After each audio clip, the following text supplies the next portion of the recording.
What happened to Disney? For decades, Disney was considered a classic long-term holding. Strong brand. Reliable cash flow. And for income investors, a dividend. That perception changed dramatically over the last few years. Disney's stock is still down roughly 45 to 55% from its 2021 peak, when it traded close to $200 per share. Even as the broader market recovered, Disney lagged, and that gap tells us something important. This wasn't about one bad movie or one weak quarter. It was about a strategic shift that broke the old Disney model. Let's start with the biggest change: streaming. Disney went all in on Disney Plus to compete with Netflix. Subscriber growth looked impressive at first, peaking at over 150 million subscribers globally.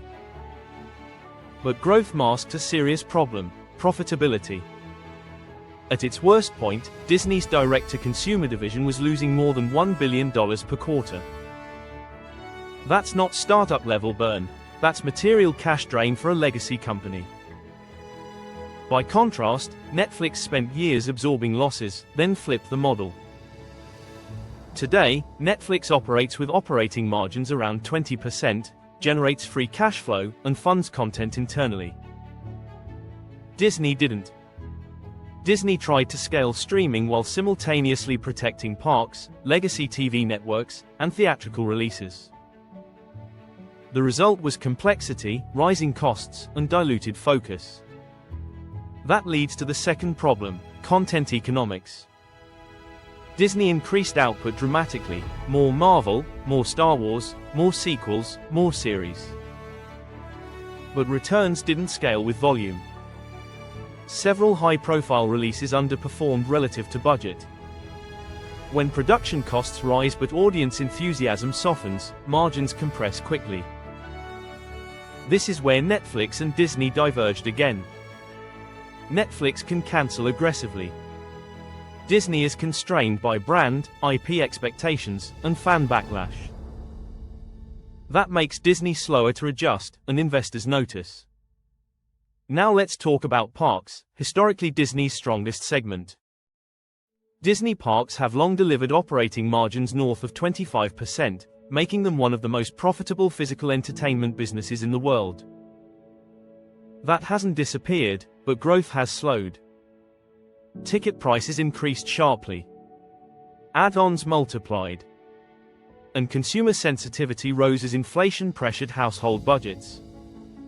Attendance held up, but pricing power started to feel stretched. Parks are still a strength, but no longer enough to offset streaming losses on their own. Then came leadership instability.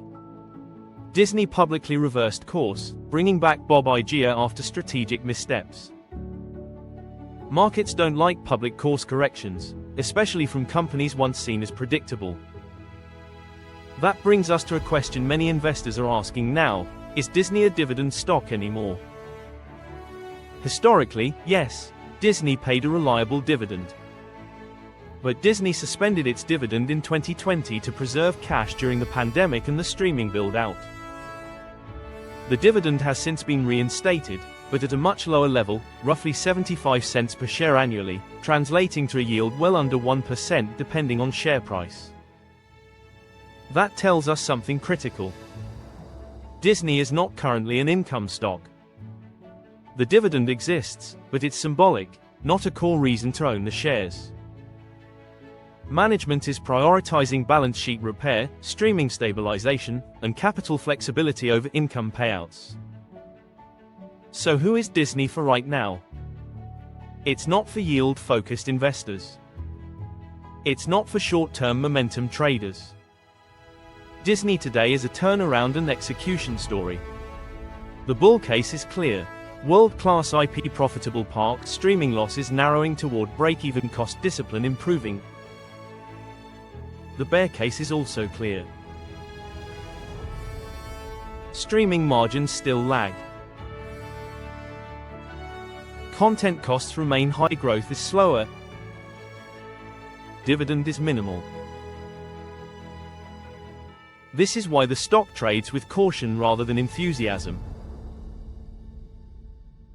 Compared to Netflix, Disney looks less efficient. Compared to pure park operators, Disney looks more complex. Compared to its own history, Disney looks restrained. So when people ask, what happened to Disney? The answer isn't collapse. It's this: Disney tried to become everything at once, and is now being forced to choose what actually works. The next phase isn't about expansion. It's about discipline. Investors aren't waiting for magic. They're waiting for proof. So here's the real question. Do you see Disney as a long-term turnaround, or a stock still searching for its identity? If this breakdown helped, like the video, subscribe for more stock analysis, and comment which company you want next.